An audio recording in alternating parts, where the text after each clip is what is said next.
oh my God, Donnie Yen's interested in being in a John Wick film. My version was more like Zantuichi, you blind, stumbling masseuse guy, that kind of guy.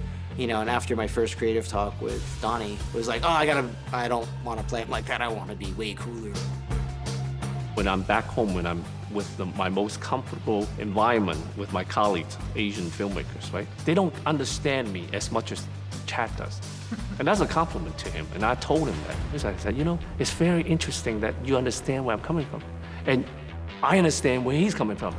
He wanted to be inspiring. He wanted to be positive. He didn't want to be the stereotypical blind swordsman as it's been played in the past. Actually, I was kind of against that in the beginning. When he said, oh, he's blind. That was before I went to Berlin, right? I said, I've done that in Rogue One, in Star Wars, right?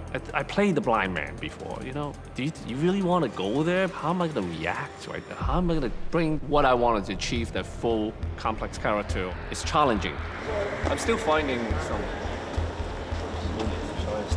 And Donnie came at it very hard. Like, look, man, for myself, I got to do something different. I want to add, like, I want to go to the extremes in this. Like, I can play it like this tripping blind guy, or I can just be assumed that I'm so good that I have to do that. I'm like, okay, let's start with that. Let's start with, we're not going to do the traditional blind guys. We're not going to do the tappy, all this stuff. Yeah. Then you're like, do a little, you can do your hearing thing, and then it's like, should have stayed out, try to find it. This is John Wick. We need to create John Wick work, and he has to be a very skilled martial artist assassin. He sent me some pictures. What do you think? How does he picture this Kane? And I told him, well, I see him stylish. Steve McQueen, Bruce Lee. And I said, remember Bruce Lee during the black and white interview with the skinny tie and the black suit and everything? Just give you a little Bruce Lee-ish here, a little Enter the Dragon.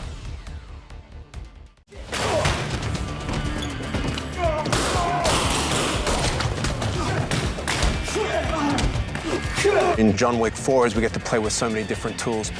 The one thing that Chad had in his head, he had nunchucks. But it couldn't just be nunchucks. It had to be nunchucks, but how do you use that with a pistol?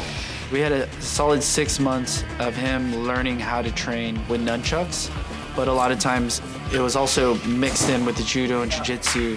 So he's doing nunchucks and gun at the same time, mixing it with jiu-jitsu at the same time.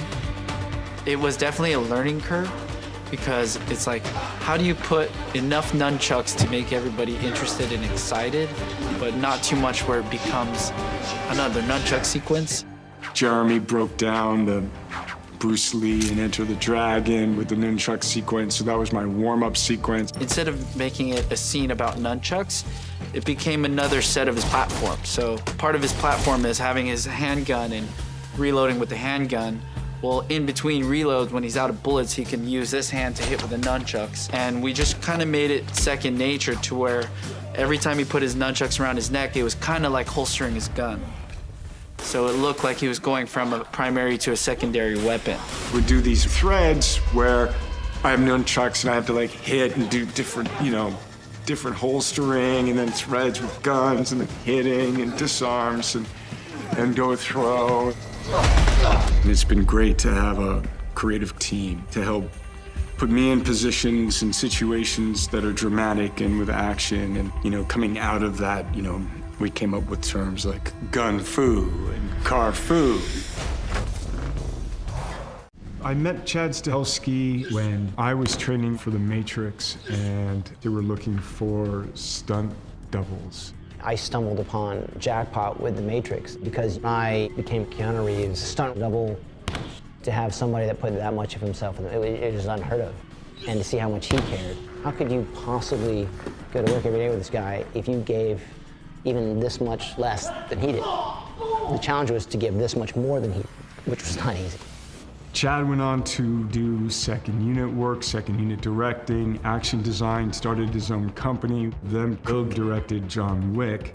And so that's really where it shifted to Chad as a director, a producer, and working on the John Wick stories and what they would be. What I've seen from Chad over the years is that he's evolved from, oh wow, that's the ex-stunt double of Keanu Reeves from The Matrix, to the best action director in Hollywood in the last 15, 20 years.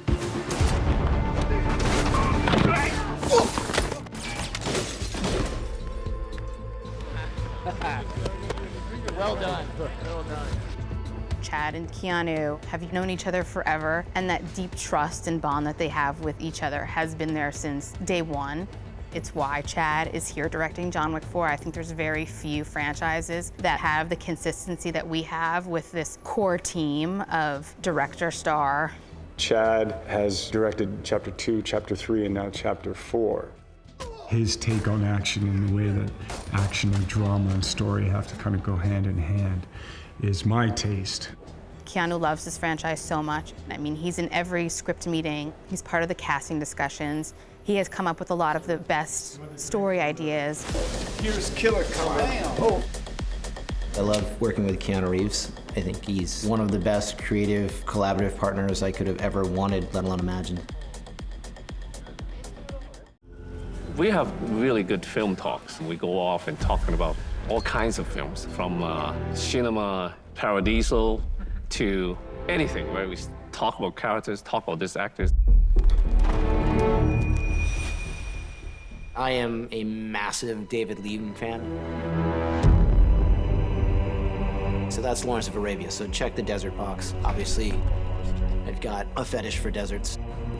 You get to actually do a horse chase in the Jordanian desert in Aqaba, where they shot Lawrence of Arabia. Just to be there and see Lawrence Fishburne blow out a match, like Peter O'Toole, is worth all the pain and suffering of directing for the last 10 years, for sure. Chad makes references that I get. He'll talk to me about a movie. He'll say, oh, I'm a little bit of this and that, a little bit from this movie, a little bit from that movie. I'll be like, oh, yes, I get it. Chad is, I guess, a cinephile. Between he and Keanu, they're pretty much a library of a repository of films. 70s, 60s, 70s, into the 80s. Chad was really drawn to the good, the bad, and the ugly. So one of the initial ideas when we were kind of thinking about what would be in John Wick 4 was this duel. Challenge him to single combat. Sort of iconic fight was something that we all pictured and thought would be so incredible to modernize and use Paris as the backdrop. And I think that Chad and Keanu wanted to sort of tap into John Wick being a Western and John Wick as a Western character. He's also Westerns and samurai films. Western, Eastern, mixing together. So unique. And then also perfect matching for the John Wick world. Osaka interior, that was built in, like an old subway station. Welcome to the Osaka Continental. How can I help? I really tried to mix this traditional samurai kind of way of life in their aesthetics and the artwork that dates back to the 1600s. I use that as a base, as a foundation. And what can we do to make it modern day, contemporary? So, for example, the exhibit room, I framed all these old, beautiful rice paper paintings and framed them in glass and put modern frames around them and put them all over the place, as a modern art gallery or modern art space would be. That transition from the interior of the hotel to the exterior streets of Osaka, we figured it'd be great to have them go through a traditional bamboo Zen garden. We took over about 4 or 5 acres of property, and we created our own bamboo that was shipped in from all over Europe. We have over 500 sticks of bamboo with waterfalls and a rock garden and cherry trees. We kind of were able to create our own little backyard to the hotel. It was a fun thing to do. I think this is a good John Wick world. I'm enjoying my hotel, Osaka Continental, very much.